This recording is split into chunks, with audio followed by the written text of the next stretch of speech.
Right, I have a bit of a different video. It will not be a picking video because I think you can already see that there is nothing to pick here. But it's more of a partial restoration video. I found this Ingersoll lock. I literally found it in the gutter when I was in the UK some months ago.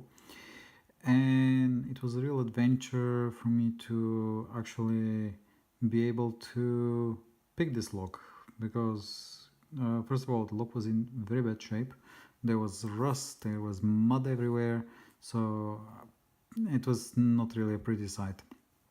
And it took me quite a while and a bit of dedication to actually manage to pick this lock. And then, thanks to some people from the keypicking.com forum, they encouraged me that there is a way to completely gut this thing. So I did actually manage to gut it finally, after I've picked it, of course. And that's completely, well, partially, it's not completely, but that's the disassembled core. One of the levers is out. For those of you who don't know, this is not a pintle tumbler lock, nor it's a wafer lock. This is a lever lock. And the way it works is basically when you insert the key, let's see if you can make it out.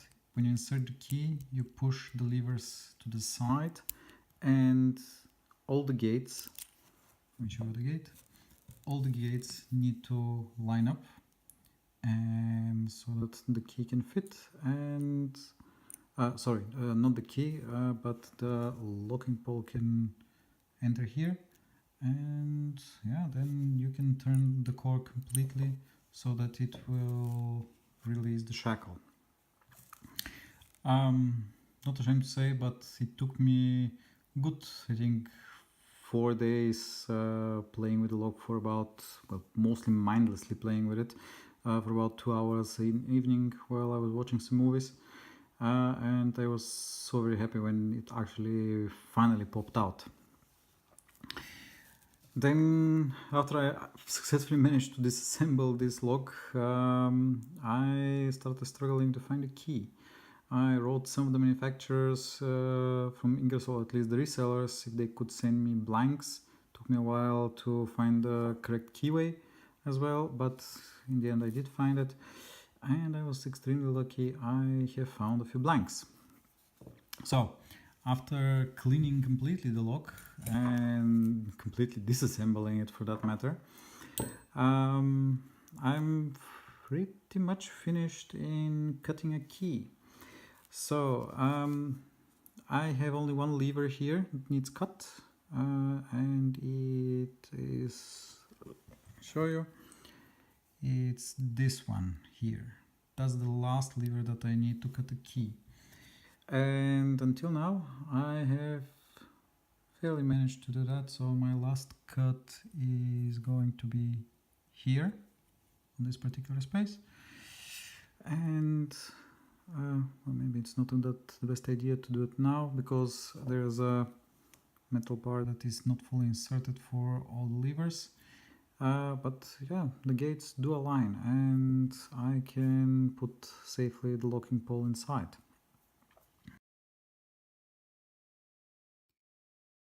Before I start cutting the last cut for the key, how do you remove or put the levers back? I found 2 ways. Some of the levers are a little bit longer. They need to be inserted from what I call the bottom of the lock. So basically you put it like that, and then you need to push the spring. I'm a little bit wary now about this because there is a place that actually the spring screen can break, and that is this here. I actually, the last cut, reason be it was the last one, is because I broke the spring, and since I could not figure out how to find the replacement one, I just made it a little bit shorter, and thankfully it fitted quite well. So be very careful when you insert it from the bottom. Don't overpressure it so that it will break. Some of the levers, however, are really nice, and actually you can insert them from the top part, which is really nice because you just put it here, you push it, and then it slides like butter. The last thing that I need to do is insert fully this bar here through all the levers, and they will basically align and lock into place. Actually, let me see if I can do that.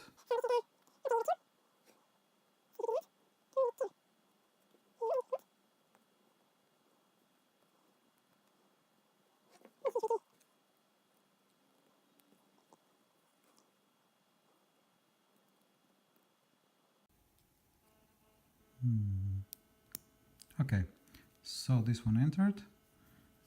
Don't know if you heard it, but it made a click. And let's see, the last one now is here. Okay. To remove it, it's a little bit of a hit and hit and hit and oil and hit. Basically, you hit it against a hard surface, and then it will slowly slide out, and then you can take some tweezers and just slide it out completely, but it's also a pain. Same goes for the lever that is holding the locking bar. Right, so let me show you how is the key working, basically. And so you can see they are all moving to the side, and I think you can make it out. Oh, okay, I actually don't need to cut anything. This last one is also cut. Okay, this means that was a surprise. I was hoping to make a video, but there we go. The bar has actually entered completely, which means that if I insert it into the Ingersoll core, I can make a complete rotation here. It's absolutely no problem.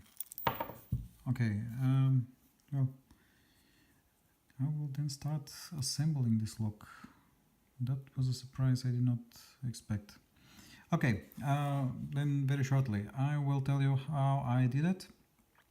Basically, before I inserted any of the levers, I took a X-Acto knife or something very sharp but still hard enough, and I did a few scratches because none of my Sharpies or any other pen or pencil could enter here. So I did some scratches on the side. Let's see, I think I might be able to show you one of the scratches. Well, I think you can see it here. That's one of the scratches. It went a little bit further than I expected. And let's see if you can make this out. Yes, you can see that was the last scratch that I was thinking that might need so that I can cut the lever, but I'll just leave it like that because it's not needed. But basically, this means that that's the final key shape. So I'm very surprised about that. Okay, on to part 3 in this particular case. Directly without any of the cuttings. I can only show you how I did it. I used these 3 files.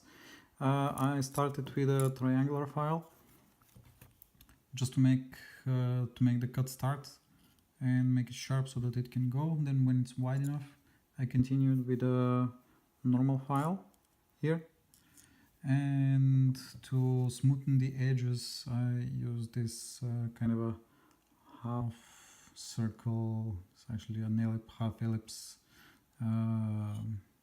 file, so smoothen a little bit the edges. Probably there's some more work to be done, but for the moment key works quite well, so I don't need to do anything additional than that.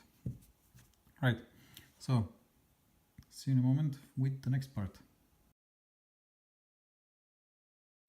So next part, let's see, now I need to assemble, or rather the first thing that I need to assemble after all the levers are assembled, I need to assemble the locking bar, which consists of a pole, or rather a bar that goes through the lock so that it can hold it in place, and additionally there are 2 springs.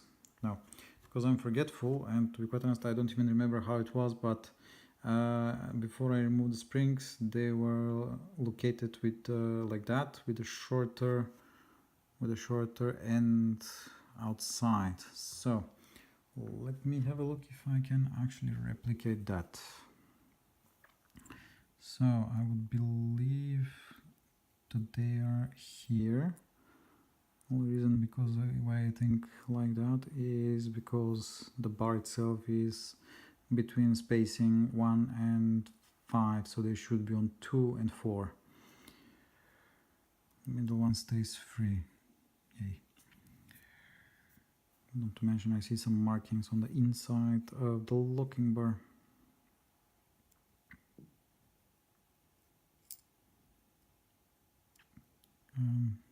Okay, something like that, I guess.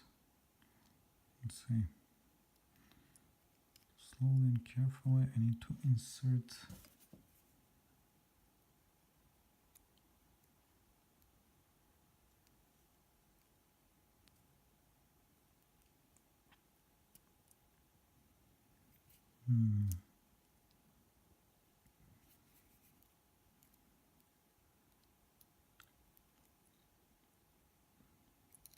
This is hard. Set the actress to the bishop. Okay, so one is inside.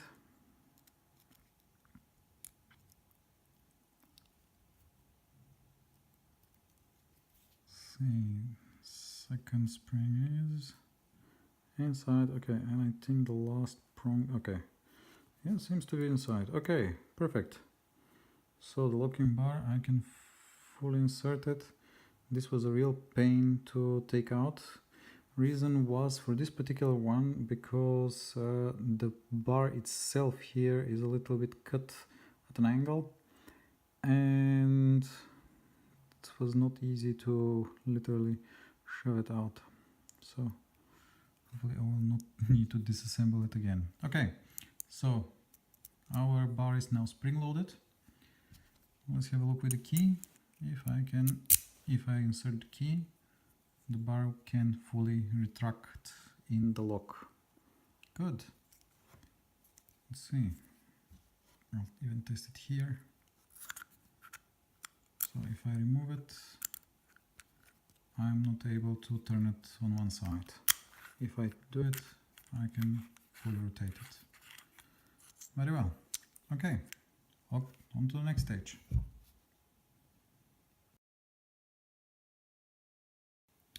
So now is the time to insert the tailpiece.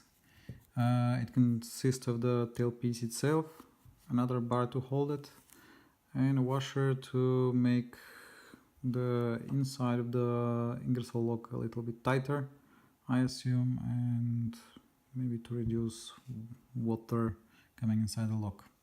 So this goes out last because this washer itself also protects the tailpiece from, so the bar from the tailpiece falling out, and basically helps protect the lock so it doesn't fall apart, I mean. Right, so we do it like that, and the bar goes in here. This is actually, I think, one of the easiest bar that I took out of this lock. Well, when I figured out where it is, actually this was the hardest thing to find, where exactly and how do you remove the tailpiece. But again, one of the guys from Key Picking mentioned, do it, you can disassemble it. Okay, so this thing is now secured inside. I can insert the washer, and there we go. We have a fully functioning core. So I can insert it here inside the lock. I think that will be quite okay. Yeah, and there it is. It's, I assume, inside. Maybe not fully. Anyway, on to the next stage.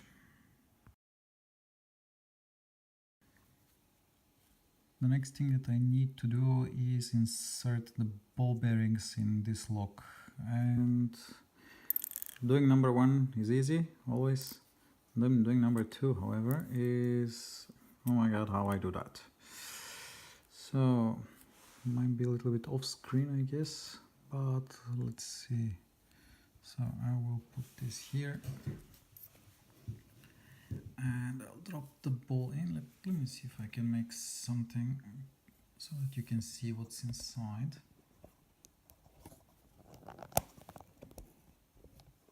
There we go. At least you have a partial visibility. So one ball bearing here is currently in its designated hole. Well, if it doesn't get out. Okay, so I'll use it like that. I'll drop the next one, and if I manage, I'll put the other one out as well. Come on. And stay there. Okay, next step I think I can do immediately. I need to insert the core. I cannot insert it if there is no key, actually. That's something very interesting. Because I need to insert it sideways, where the locking bars are in the unlocked position. Because there are two teeth which they need to go through the lock and down to the bottom of the lock. So what I need to do is either the lock has to be picked, or you make yourself a key. And then slowly, and you hope that it fits. Let me have a look. And obviously something went wrong. Great. So we take out the core.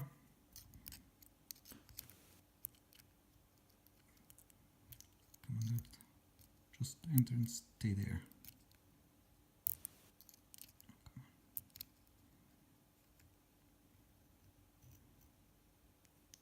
Okay, one more try. Hopefully the vibrations will not. Okay, and the core is inside. See you in the next part. So now that the core is inside, we have the ball bearings here on one side and on the other side. They're not moving, and the lock is locked in place. Good.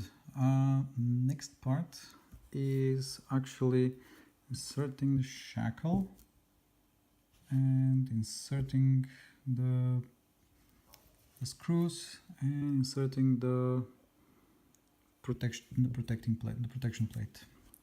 So how do we do that? I honestly don't remember. Okay, this was it. So this pole here is holding the shackle in place, and which means I need to put it here, but for that matter I need to actually unlock the lock. So this goes like that, and I insert the shackle here,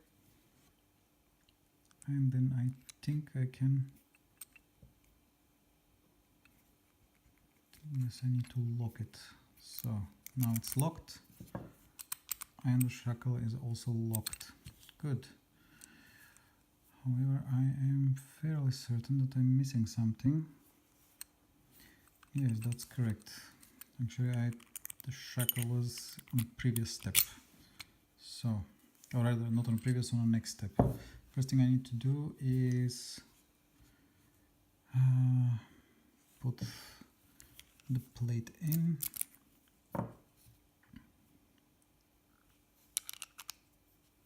Should be like that.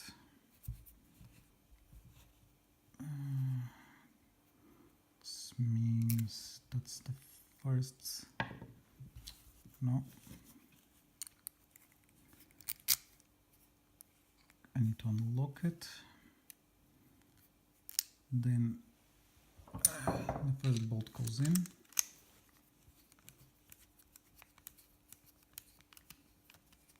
And I screw it inside.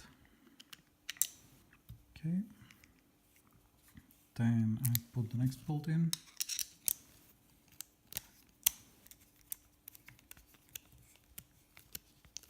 Screw it inside. Okay. Now the plate is in place. Let's see if it works. Works perfectly. The lock is also, the ball bearings are also holding the lock in place. Good. So on to the, I guess, last step. I unlock it. So the shackle goes in like that. And I lock it again. And there we have it. So the last thing that I need to do is hit this bar here, and which will hold the shackle in place once it's open. Okay, I think that's the correct one. Yeah. Then I'm not gonna hit on camera, so I'm gonna hit it a few times and then I'll come back and show you the completed lock. Hammer time! Alright, so the lock is ready. I had to hit it a few times with a hammer, but the bar is in, nothing's pointing out, and I don't have extra parts, which is always nice to see. Lock still works, which is also very good news, because I have at least one working key for it. I'm really happy about that. And actually I have a few more blanks, which I can ask a locksmith to cut me a few more keys for this thing, which is awesome. One thing about the key. If you see, there are not many cuts. If you can see, I have made only 1, 2, 3 on the bottom and 1, 2 on the top, although there are 10 levers. This particular lock is master, it's not a wafered, it's master levered, I guess. There were a few cuts which allowed me to use the maximum size of the key, which was rather somehow disappointing a little bit, because I would have liked to cut them deeper, but whatever, for a first try I'm really happy that I managed to pick the lock after such a fight, and the most important thing is actually make a working key. Guys, thank you very much for watching, very much appreciated, hope you liked it, see you next time.